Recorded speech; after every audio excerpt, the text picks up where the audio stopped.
wanted to include this part of my vacation because, well, one, it's about food. This was just a short dinner that I got to have with some close friends that you guys have met on this channel. And we're here at a place called The Burger Shack. I was under the impression that I was gonna go home, but that's not what ended up happening.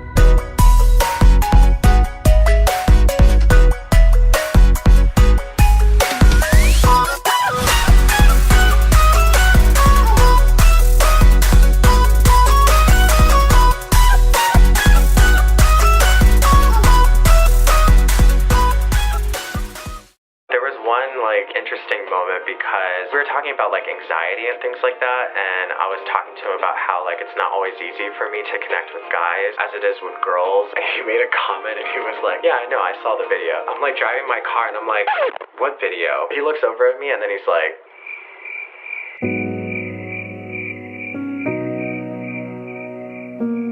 hey guys, it's Gabriel. Welcome back to my channel. So if you guys remember, I spent time with Daniel, Anthony's younger brother. I was talking about how it's difficult for me to connect with guys, and during that time he made a comment and was like, oh yeah, I saw the video. At the time I was thinking that he was referring to my coming out video, but I wasn't 100% sure and I didn't want to get it wrong. That left me being like, okay, I can either just throw myself out there or I can just pretend like this conversation didn't happen. Obviously I chose the second option, but it was definitely like planted in the back of my head, and I was like, does he know or does he not know? The other brother in the family, his name is Dante. At this point he knew about my story. Around 4 or 5 months before I came to America to visit, he left the sweetest comment on my channel and it just completely made my day. I did a coming out series and somebody that I really care about, they found my videos and they just wrote the sweetest message. It just meant the world to hear how much he embraced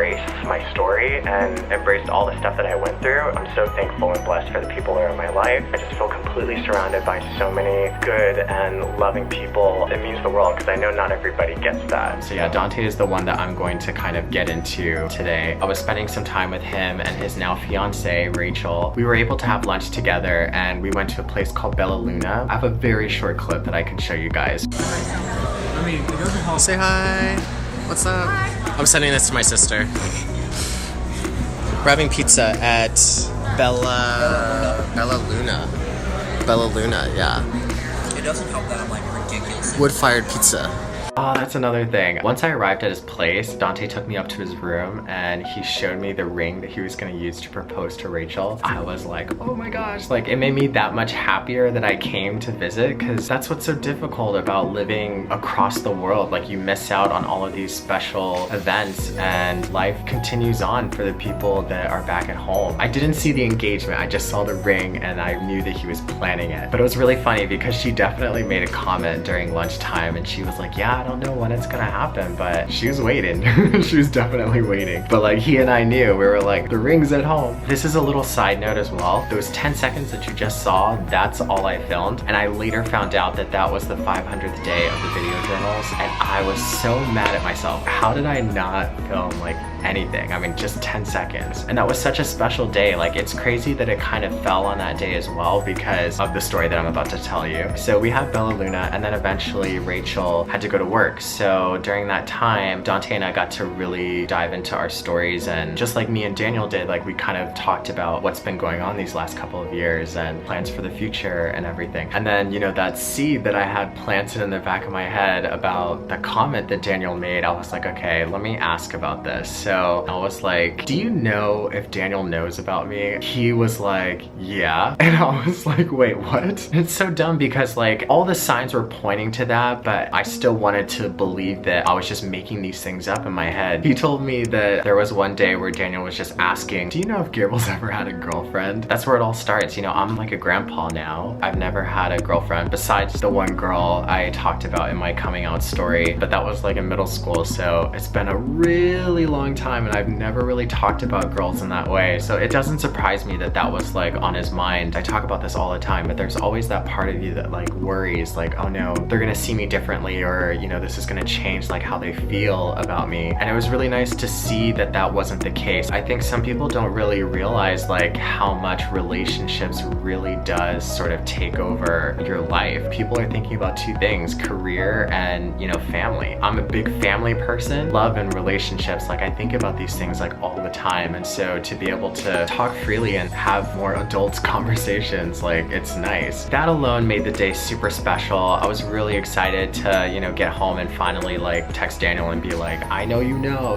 And then there was another thought that creeped into my mind. It made me think about their mom. Their mom has been like a second mom to me. I've known her pretty much my entire life. Much like my mom, she's also very Christian as well. And so there has been several times where I've thought about like, if I ever came out to her, like what would her reaction be? So I just thought, well, since I have Dante here, why don't I just go ahead and ask him if she knows? And he was like, yeah. My mind was literally blown. I was like, I could not believe that, and here's why. When I first got to America, before I talked to Anthony or anybody, I had reached out to his mom and she was helping me like kind of arrange a surprise for Anthony. And even when I was in Korea, there's been a couple of times where we've talked on the phone, and apparently she's known for a while now. I didn't feel anything from her that gave me the impression that something had changed and something had like shifted in our relationship, and that's what makes me so thankful and so blessed, because that's exactly how I felt with my parents. Personally, they felt some kind of way about my being gay, but when it came to love, like unconditional love, like that really stood tall within our relationship. And I just realized in that moment, Dante saying, yes, she knows, those words just pounded me. I was like flashing back to her visiting me in Grace. She had all these opportunities to like have a chance to feel weird or feel awkward, and she never did. It just made me really happy to realize that, you know, the experience that I had with my parents is something that is achievable,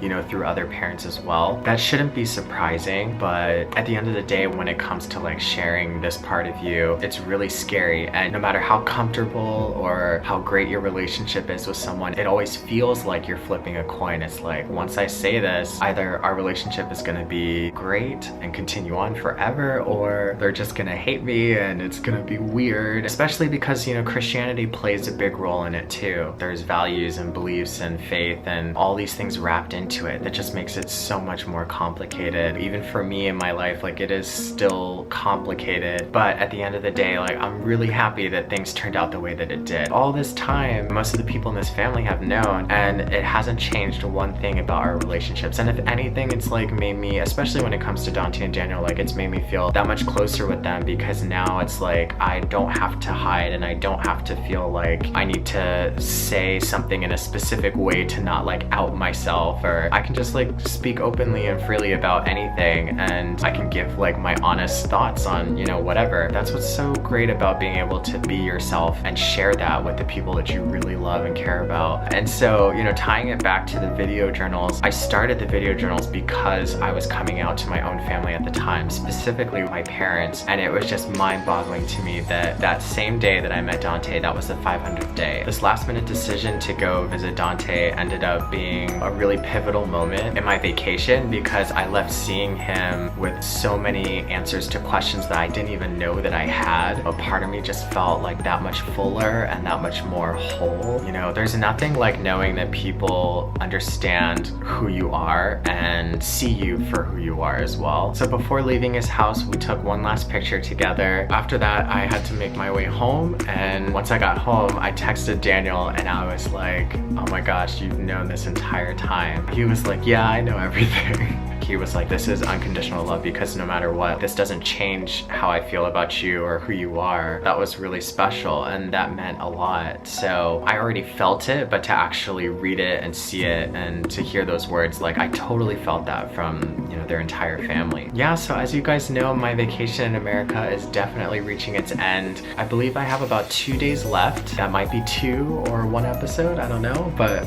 we shall see. If you guys like this video, please give it a thumbs up. Definitely be sure to subscribe. You can follow me on Twitter, Instagram, and Snapchat at Zup678. Be yourself, love yourself, and I'll see you guys in the next video. Alright, bye.